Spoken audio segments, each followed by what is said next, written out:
بسم الله الرحمن الرحيم. الرحمن علم القرآن، خلق الإنسان علمه البيان. الشمس والقمر بحسبان، والنجم والشجر يسجدان.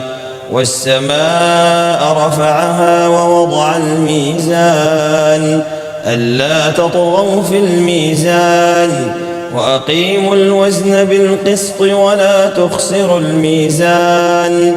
والأرض وضعها للأنام، فيها فاكهة والنخل ذات الأكمام، والحب ذو العصف والريحان. فبأي آلاء ربكما تكذبان؟ خلق الإنسان من صلصال كالفخار، وخلق الجان من مارج من نار. فبأي آلاء ربكما تكذبان؟ رب المشرقين ورب المغربين. فبأي آلاء ربكما تكذبان؟ مرج البحرين يلتقيان، بينهما برزخ لا يبغيان. فبأي آلاء ربكما تكذبان؟ يخرج منهما اللؤلؤ والمرجان. فبأي آلاء ربكما تكذبان؟ وله الجوار المنشآت في البحر كالأعلام. فبأي آلاء ربكما تكذبان؟ كل من عليها فان، ويبقى وجه ربك ذو الجلال والإكرام. فبأي آلاء ربكما تكذبان؟ يسأله من في السماوات والأرض كل يوم هو في شأن. فبأي آلاء ربكما تكذبان؟ سنفرغ لكم أيها الثقلان. فبأي آلاء ربكما تكذبان؟ يا معشر الجن والإنس إن استطعتم أن تنفذوا من أقطار السماوات والأرض فانفذوا، لا تنفذون إلا بسلطان. فبأي آلاء ربكما تكذبان؟ يرسل عليكما شواظ من نار ونحاس فلا تنتصران. فبأي آلاء ربكما تكذبان؟ فإذا انشقت السماء فكانت وردة كالدهان.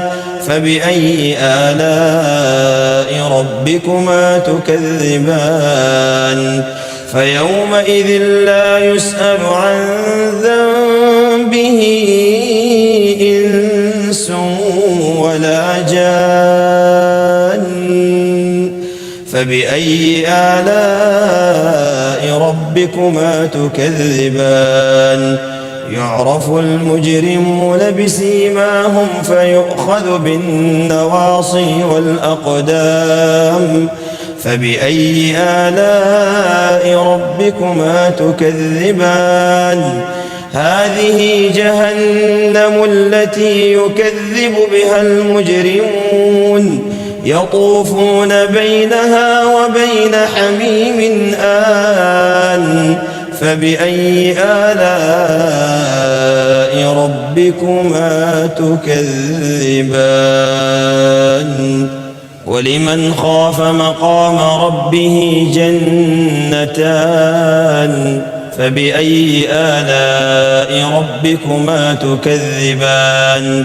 ذواتا أفنان فبأي آلاء ربكما تكذبان فيهما عينان تجريان فبأي آلاء ربكما تكذبان فيهما من كل فاكهة زوجان فبأي آلاء ربكما تكذبان متكئين على فرش بطائنها من استبرق وجنى الجنتين دان فبأي آلاء ربكما تكذبان فيهن قاصرات الطرف لم يطمثهن إنس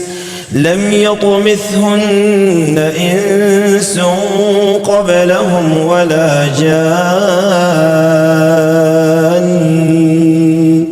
فبأي آلاء ربكما تكذبان كأنهن الياقوت والمرجان فبأي آلاء ربكما تكذبان هل جزاء الإحسان إلا الإحسان فبأي آلاء ربكما تكذبان